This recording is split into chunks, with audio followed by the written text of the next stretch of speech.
Hi friends, assalamu alaikum. Welcome back to my channel. இன்னைக்கு நம்ம சேனல்ல நம்ம ஒரு இஃப்தார் vlog தாங்க பார்க்க போறோம். சோ இந்த vlogல ரொம்ப சிம்பிள் அண்ட் ஈஸியான ரெசிபீஸ் எல்லாம் வந்து நான் ஷேர் பண்ணிருக்கேன். எல்லா ரெசிபீஸ்மே ஒரு 10 to 20 மினிட்ஸ்ல பண்ணக்கூடிய ரெசிபீஸ் தான் நான் இதெல்லாம் காட்டியிருக்கேன். அண்ட் எல்லாமே ரொம்ப சிம்பிளாக இருந்தாலும் சாப்பிட்றதுக்கு வந்து ரொம்ப டேஸ்டியான ரெசிபீஸ் தான் வந்து இதில் நம்ம பார்க்க போகிறோம். ஸோ நான் ஃபர்ஸ்ட் டே ஆஃப் ரமலான் இஃப்தாருக்கு என்னெல்லாம் ரெடி பண்ணேன் அப்படிங்கிற vlog தான் இது. ஸோ வாங்க வீடியோக்குள்ளே போகலாம். ஃபர்ஸ்ட் ரெசிபி வந்து பார்த்திங்கன்னா ஒரு டெசர்ட் ரெசிபி தான் பார்க்க போகிறோம். ரொம்ப ஈஸி அண்ட் ரொம்ப டேஸ்டியான dessert recipe malai cake recipe தான் பார்க்க போகிறோம். ஸோ இந்த ரெசிபி நம்ம சேனலில் ஆல்ரெடி அப்லோட் ஆகிருக்கு. இருந்தாலும் நான் ரொம்ப குயிக்காக வந்து இது எப்படி பண்ண போகிறேன் அப்படிங்கிறத காட்டிடுறேன். நான் இங்கே ஒரு 3/4 கப் அளவு நல்லா கட்டியான பால் வந்து எடுத்திருக்கேன். அதில் ஒரு 2 டேபிள் ஸ்பூன் அளவு கண்டென்ஸ்டு மில்க் வந்து நான் ஆட் பண்ணுறேன்.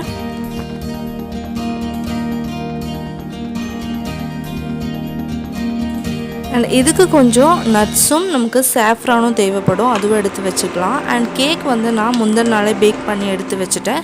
நார்மல் வெனிலா கேக் தான். ஸோ வெனிலா கேக் ரெசிபி நிறைய நம்ம சேனலில் அப்லோட் ஆகிருக்கு. உங்களுக்கு பார்க்கணும் அப்படின்னா நம்ம சேனலோட உள்ளே போய் நீங்கள் செக் பண்ணிக்கோங்க.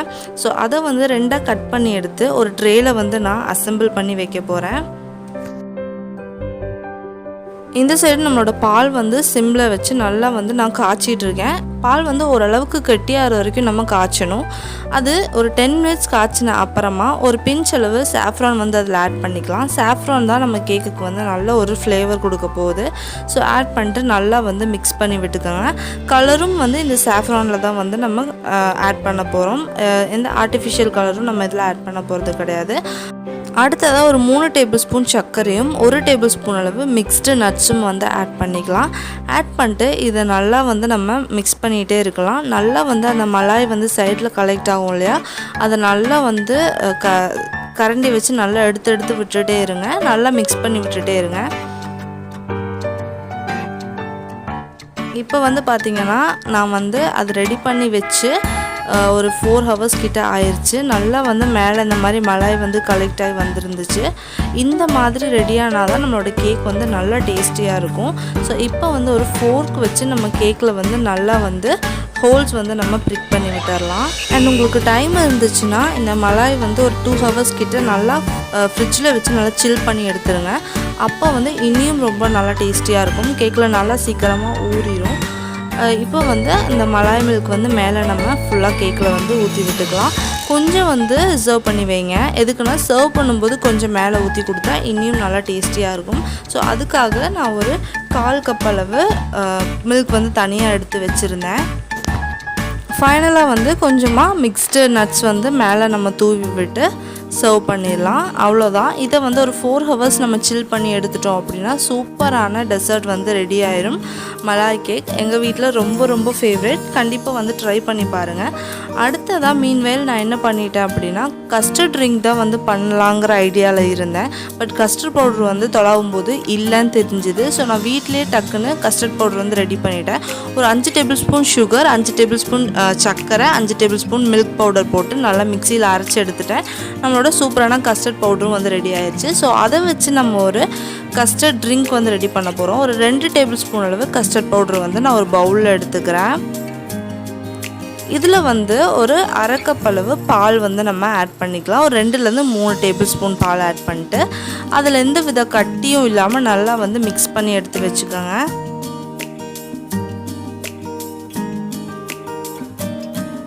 இப்போ ஸ்டவ் டாப்பில் ஒரு 3/4 லிட்டர் அளவு பால் வந்து நம்ம எடுத்துக்கலாம்.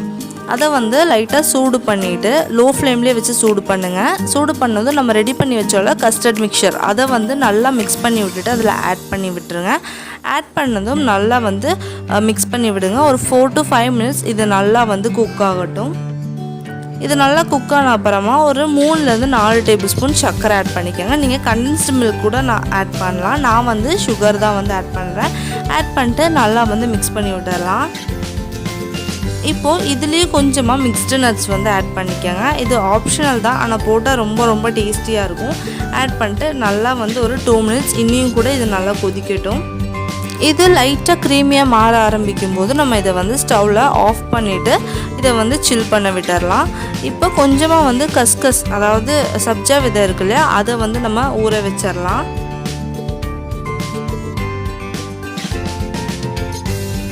கஸ்டர்ட் ட்ரிங்க் வந்து பார்த்திங்கன்னா நல்லா க்ரீமியாக மாறிடுச்சு. ஸோ இந்த அளவுக்கு திக்னஸ் போதும். இதை வந்து நம்ம இப்போ ஆஃப் பண்ணிடலாம். ஆஃப் பண்ணிட்டு நல்லா சூடானப்புறம் ஃப்ரிட்ஜில் வச்சிடலாம். அடுத்ததான் நான் இங்கே மிக்ஸி ஜார் வந்து எடுத்திருக்கேன். அதில் ஆல்ரெடி ரஸ்க்கு வந்து நான் பவுட்ரு பண்ணி எடுத்தேன் ஸ்நாக்குக்காக.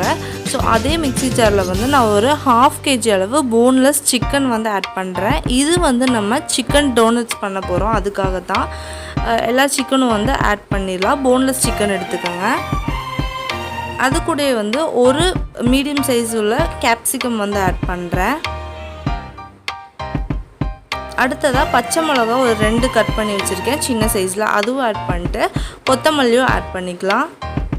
அது கூட ஒரு மீடியம் சைஸ் வெங்காயம் கட் பண்ணி வச்சுருந்தேன், அதையும் ஆட் பண்ணிக்கலாம். இப்போ இது எல்லாத்தையும் நம்ம நல்லா வந்து பல்ஸ் பண்ணி எடுத்துடலாம். போட்டு அரைக்கக்கூடாது, சும்மா பல்ஸ் பண்ணி எடுத்துக்கலாம். ஒரு 5 to 6 பல்ஸ் பண்ணி எடுத்துக்கலாம். நான் கொஞ்சமாக தனியாக எடுத்து வச்சுருக்கேன். அதில் நம்ம 1 டீஸ்பூன் அளவு சில்லி பவுடர், 1 டீஸ்பூன் அளவு கார்லிக் பவுடர் ஆட் பண்ணலாம். கார்லிக் பவுடர் இல்லை அப்படின்னா பூண்டை வந்து சின்ன சின்னதாக கட் பண்ணி ஆட் பண்ணிக்கணும். உப்பும் ஆட் பண்ணிட்டு அதை நல்லா மிக்சியில் போட்டு நான் பல்ஸ் பண்ணிட்டு வந்துட்டேன். இப்போது அதில் ஒரு பெரிய சைஸ் வேக வச்ச உருளைக்கிழங்கு வந்து நான் ஆட் பண்ணுறேன். அதையும் நல்லா பல்ஸ் பண்ணி எடுத்துகிட்டு வந்துட்டேன். இப்போ அதில் ஒரு 3 பீஸ் அளவு பிரெட் ஸ்லைசஸ் வந்து நான் ஆட் பண்ணுறேன். கொஞ்சம் கொஞ்சமாக கட் பண்ணி ஆட் பண்ணிக்கோங்க. இது எல்லாமே நம்ம பல்ஸ் பண்ணி தான் எடுக்கணும். ரொம்ப போட்டு அரைச்சிட்டிங்கன்னா ரொம்ப கொலன்னு ஆயிரும். அப்போ டோனட்ஸ் வந்து நம்ம நினைக்கிற மாதிரி டெக்ஸ்சரில் வராது. ஸோ பார்த்திங்கன்னா இப்போ நல்லா வந்து எல்லாத்தையும் போட்டு மிக்ஸ் பண்ண அப்புறம் இந்த டெக்ஸ்சரில் வந்து இருக்குது. ரொம்ப அரைஞ்சாலும் நமக்கு வந்து அந்த டேஸ்ட் வந்து நல்லா இருக்காது. ஸோ இந்த மாதிரி கொஞ்சம் கொரன்னு இருக்கும்போது டேஸ்ட் வந்து நல்லா சூப்பராக வரும். ஸோ இதை வந்து நம்ம ஒரு 15 minutes வந்து ஃப்ரிட்ஜில் வச்சு எடுத்துடலாம். கொஞ்சம் இது டெக்ஸ்சர் வந்து கொஞ்சம் கட்டியாகி கிடைக்கட்டும், அதுக்காகத்தான். அது ஒரு 15 minutes ஃப்ரிட்ஜில் இருக்கட்டும். மீன்வேல் நான் இங்கே வந்து நோம்பு கஞ்சி வந்து ரெடி பண்ண ஆரம்பிச்சிட்டேன். ஸோ இந்த வீடியோவுமே வந்து நான் ஆல்ரெடி ரெசிபி வீடியோவாக அப்லோட் பண்ணியிருக்கேன். அதனால வந்து நான் இந்த வீடியோவில் வந்து ஒரு சின்ன கிளான்ஸ் மட்டும் காட்டுறேன். ஸோ அந்த வீடியோ உங்களுக்கு பார்க்கணும் அப்படின்னா நான் அந்த வ்ளாகோட ரெசிபி லிங்க் வந்து நான் கொடுக்குறேன். நீங்கள் அதை செக் பண்ணி பார்த்துக்கோங்க டிஸ்கிரிப்ஷனில்.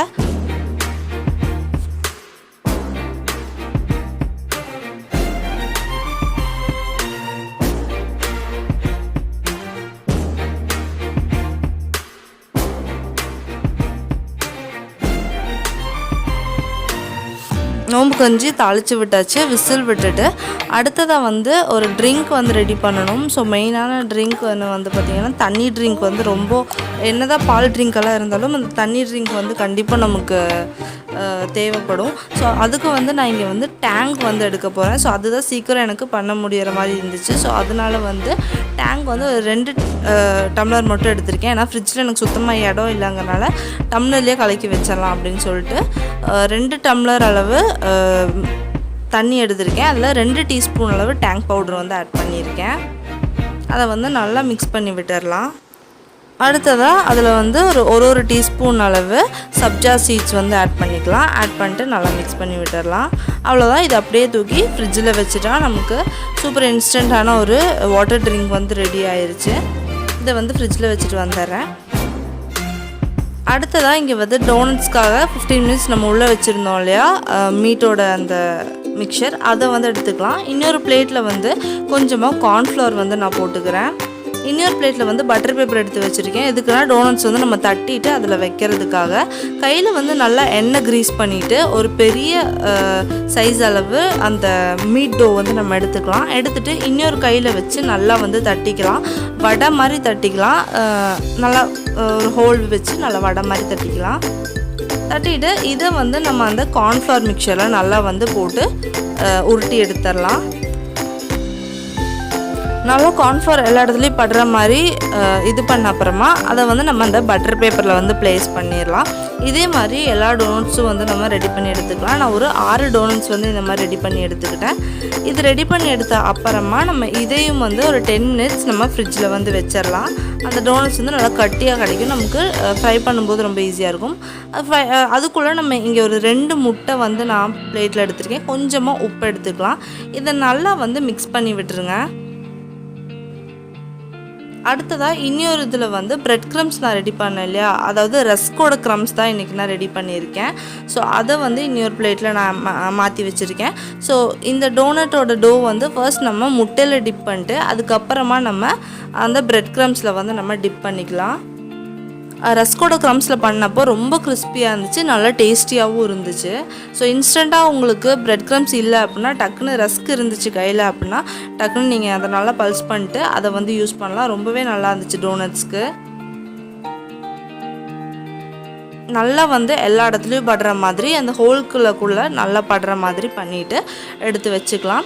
இதை ஒரு 5 minutes வந்து நான் ஃப்ரிட்ஜில் வச்சுட்டு நம்ம வந்துட்டு டீப் ஃப்ரை பண்ணி எடுத்துடலாம். நீங்கள் இதை வந்து பேக் பண்ணி கூட எடுக்கலாம். நான் வந்து இன்றைக்கி டீப் ஃப்ரை தான் பண்ணி எடுக்க போகிறேன். ஒரு 4 to 5 minutes medium to low ஃப்ளேமில் வச்சு நல்லா வந்து இதை வேக வச்சு எடுத்துடலாம். நல்லா ஆயில் மேலே எடுத்து விடுங்க, அப்போ தான் ஈவனான கலரில் நல்லா எல்லா இடத்துலையும் இதாகி கிடைக்கும். ஸோ நான் அதில் கொஞ்சம் வெயிட்டாக இருக்கிறதுனால அப்படியே திருப்பி போட்டிங்கன்னா எண்ணெயெல்லாம் வெளியில் தெரிக்கும். ஸோ இன்னொரு கரண்டி வச்சு திருப்புறது வந்து ரொம்ப சேஃபாக இருக்கும். ஸோ இதே மாதிரி எல்லா டோனட்ஸும் நம்ம வந்து ஃப்ரை பண்ணி எடுத்துடலாம்.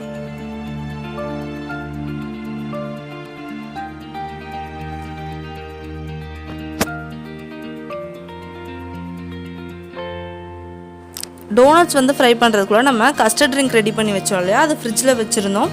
ஸோ அதை வந்து நம்ம எடுத்துக்கலாம். மேலே வந்து லைட்டாக ஒரு ஆடை மாதிரி ஃபார்ம் ஆயிடுச்சு, நல்லா கட்டியான பாலில் பண்ணனால. ஸோ அதை வந்து நல்லா விஸ்க் வச்சு மிக்ஸ் பண்ணி விட்டுருங்க. அது கூட உங்களுக்கு வேணுங்கிற ஃப்ரூட்ஸ் வந்து ஆட் பண்ணிக்கலாம். நான் இன்றைக்கி என்கிட்ட பொமோக்ரானேட் இருந்தனால அது வந்து ஒரே ஒரு பொமோக்ரானேட் ஆட் பண்ணியிருக்கேன். அடுத்ததான் நம்ம ரெடி பண்ணி வச்ச சப்ஜா சீட்ஸும் ஃபுல்லாக ஆட் பண்ணிடலாம். ஆட் பண்ணிட்டு நல்லா வந்து மிக்ஸ் பண்ணி விட்டுருங்க. சூப்பரான கஸ்டர்ட் ட்ரிங்க் வந்து ரெடி ஆயிடுச்சு. மஸ்ட் ட்ரை, கண்டிப்பாக இதே மாதிரி ட்ரை பண்ணி பாருங்கள். டோனட்ஸும் எல்லாமே வந்து ரெடி ஆயிடுச்சு.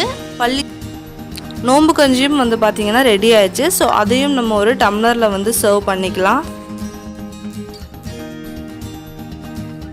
அடுத்தது நம்மளோட சூப்பரான கஸ்டர்ட் ட்ரிங்க்கும் வந்து ரெடி ஆயிடுச்சு. நீங்கள் இதில் என்ன ஃப்ரூட்ஸ் வேணாட்டி ஆட் பண்ணலாம். பனானா இருந்துச்சுன்னா பனானா ஆட் பண்ணுங்கள், ஆப்பிள்ஸ் இருந்துச்சுன்னா ஆப்பிள்ஸ் ஆட் பண்ணுங்கள். எல்லாமே ரொம்ப டேஸ்டியாக இருக்கும். இதில் இல்லை கேரட்ஸ் இருந்தால் கூட துருவிட்டு அது கூட ஆட் பண்ணிக்கலாம், அதுவும் ரொம்ப டேஸ்டியாக இருக்கும். ஸோ இன்றைக்கி இஃப்தாரோட மெனு வந்து இதுதான். ரொம்ப ரொம்ப ஈஸி அண்ட் எல்லாமே வந்து ஒரு 15 to 20 minutes பண்ணக்கூடிய ரெசிபிஸ் தான். ஆனால் எல்லாமே ரொம்ப ரொம்ப டேஸ்டியாக இருந்துச்சு. கண்டிப்பாக வந்து ட்ரை பண்ணி பாருங்கள். ட்ரை பண்ணி பார்க்கும்போது கண்டிப்பாக எப்படி வந்துச்சு அப்படிங்கிறது கமெண்ட் செக்ஷனில் கண்டிப்பாக எனக்கு ஷேர் பண்ணுங்கள். அண்ட் இன்னொரு நல்ல ரெசிபி வீடியோவோட உங்கள் எல்லாத்தையும் வந்து நான் மீட் பண்ணுறேன். until then take care, bye bye, thank you, assalamu alaikum.